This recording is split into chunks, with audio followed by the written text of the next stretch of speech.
welcome back to the Rock Hall Debate, where we debate the 2025 Rock and Roll Hall of Fame nominees. In today's episode, Soundgarden. Take it away. Yes. And as always, quick disclaimer, I think you know it if you watched any of these or all of these up until this point. We're just doing this for fun. This isn't necessarily our belief or our personal opinion of who we believe should or should not get in. We're just kind of laying out some facts and letting you hopefully decide and leave us what you think in the comments and let us know if these bands are worthy, in your opinion, of getting in or not. As always, the green square means the pro side, and that is me for this one. So I will be kicking us off with Soundgarden. So Soundgarden, one of the first bands to bring Seattle's grunge sound to a national audience. Before Nirvana and before Pearl Jam, they were kind of the first ones out of the gate and broke through. They helped define that heavy, sludgy blend of punk and metal that became synonymous with early 90s rock. Kind of that whole movement is based out of that. And I think, for a band that wasn't around that long, you could argue, while Chris Cornell, again, has been around and has multiple different career paths that he's taken. And if you split them up and did Chris Cornell / Soundgarden, yes, they get in, I think, no matter what. I think Soundgarden gets in anyway. But it's interesting that they had this short career, but were so influential in what they did and basically started the last great movement in rock. Like, we haven't really had anything since the grunge movement, and I would think that they were at the forefront of that and really kind of led that legacy. And it's amazing to me that at that time in the 90s you could still kind of recreate and create that sound and have something new like that come out. And I mean, instantly Chris Cornell's voice instantly grabs you, instantly recognizable. It's one of the greatest rock vocalists of all time. He's got a 4-octave range and it's unmatched emotional power. Like, he's what you want in a front man, right? Like, we always talk about lead singers and frontmen. He is a frontman. Is it a slap in the face that some of those other bands you mentioned get more recognition and might be in the Rock Hall, whereas Soundgarden isn't? I think so. And I think that's why it's time for them to get their due. Sometimes the pioneers get left behind in some ways, and those that paved the way, other bands sort of pick up ground and travel faster. Should they have a Slash? Should it be a White Stripes, Jack White, Slash, Joy Division, New Order, Soundgarden, Chris Cornell? I don't know, because I think, Audio Slave lends itself to its own thing. So I think, and that's his other big band. So I don't think in his solo career was okay, but I don't think you really notice his solo career as much as you notice what he did in bands. So I think I think Audio Slave is its own thing, and only time will tell where they fall with things. But I think Soundgarden, for what it is and what it was at that time, especially, and what its influence and what it's done, I think they hit a lot of the notes that we talk about getting. I mean, Super Unknown, #1 on the Billboard 200 right away. The hits off that thing, Black Hole Sun, Fell on Black Days, and Spoon Man. All those songs are instantly recognizable today. Still, they may have shifted from, one station to the classic rock station now, but they're still classics and things you recognize. And, they're known for their use of odd time signatures, complex arrangements, and lyrical depth. So songwriting, musically, influentially, I think they hit all the nails on the head and deserve to be in the Rock. What do you think, Kev? Well, all right. One of the early grunge bands, but let's be honest here. Come on. Nirvana, Pearl Jam, Alice in Chains had a deeper cultural impact and bigger commercial footprint.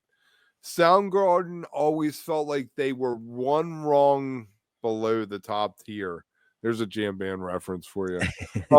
They were heavy sludgy, which, I'm a big fan of heavy sludgy, but it also limited their reach. And I know you mentioned Super Unknown, but the one before that with the Feel in California song, Bad Motorfinger, that album.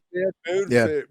I bought that. I bought that CD when it came out because I heard that and I was like, this is a band that's completely onto something. And I felt like when they moved to that second album, they decided they were going to be the male version of Heart, were the next American Led Zeppelin or something like that, and they lost touch with some of what made them so authentic to me in the first place.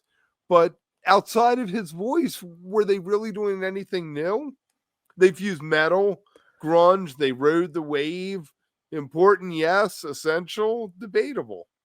I would say though that they created a sound that was different by taking elements like we always talk about who you influenced or what came from it. I feel like they fused metal, punk, classic rock, a little bit of psychedelia in there, and kind of put them all together in this mixture and created this sound that was so unique and so different at that time, which then later influenced so many other bands and even bands around that time that, you know, kind of that whole sound, like we said, with Nirvana and as you mentioned, Alice in Chains for sure in there. And even, you know, what led to that whole movement in Seattle, like, you know, was it Screaming Trees that formed kind of, you know, and how they all kind of played together and did their things together. You could kind of argue that all those bands kind of deserve to be in the Rock and Roll Hall of Fame because they all contributed to this new sound and this whole new genre of rock. So I feel like you could build a whole wing in the Hall of Fame for grunge and that time.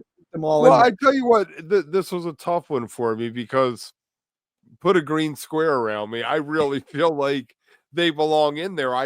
Out of all those bands, and this is sacrilegious too, probably, they're my favorite.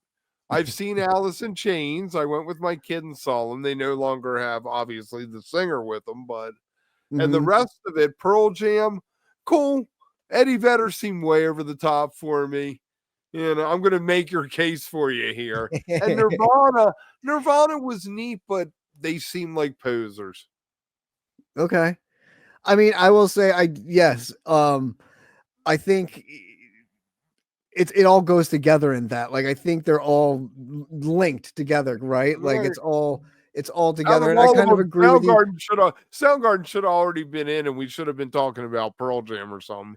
I agree with that completely because to me, I always looked at Soundgarden and as you described it, the rung below kind of, and I always looked at them as the rung above everybody. I don't know why, like that's just how I personally always look at them because I like their music more than I liked Alice in Chains and Nirvana and even Pearl Jam. I'd put Pearl Jam in second place just for that time. It's since weighed on me and like And they're I'm not as still big a going fan. on. They fought Ticketmaster. I mean, Pearl Jam has a great story. That movie, whatever that movie is of them, is fantastic. You gotta love that band for even if, like I said, Eddie's a little over the top. His voice is just like, I'm gonna kick your ass, kind of, you know, with righteous indignation. You know? Right, exactly. But you know, that's how I've always looked at it. So to me, like I definitely would argue no matter what that Soundgarden deserves to get in because of all of that and sort of being to me the forerunners of that sound and having the unique sound in that I still love to rock out to as opposed to the Alice in Chains and the Nirvana and the rest of them. Like they really hit the sweet spot for me personally. And like I said, Cornell's voice was so iconic and one of a kind that it sucks you in. And I think, you know, this is our second to last episode, so we can kind of talk about it here. But I think of all the bands deserving to get in, I honestly feel like it's them. It's Soundgarden. It's probably Bad Billy Idol. Company and what? Billy Idol. And Billy Idol. Yeah, those are the three I think we And agree on. Cindy Lauper, because of the 8% thing. How And few women yeah, are, and and she the fact that really, we need more women. So I could see her and Mariah getting in. I wouldn't have a problem with either one of that because we need more women in there no matter what. but Cindy was rock and roll. But Cindy was rock and roll for sure. And punk, like just her whole thing was Yeah. like she fit that. She's like a female Billy Idol if you want to go that way, or Billy Idol's a male Cyndi Lauper type. But I would say Soundgarden deserves to be in. Let us know what you think in the comments. Were you a Soundgarden fan? Were you a grunge fan? Where would you rank them in the grunge hierarchy of bands? And leave a comment below. Let us know what you think. And as always, Like and share and become a member and find the Discord. And we love you. thanks for watching. See you next time when we talk about Mana, our last one. Mona! See you manana for Mana.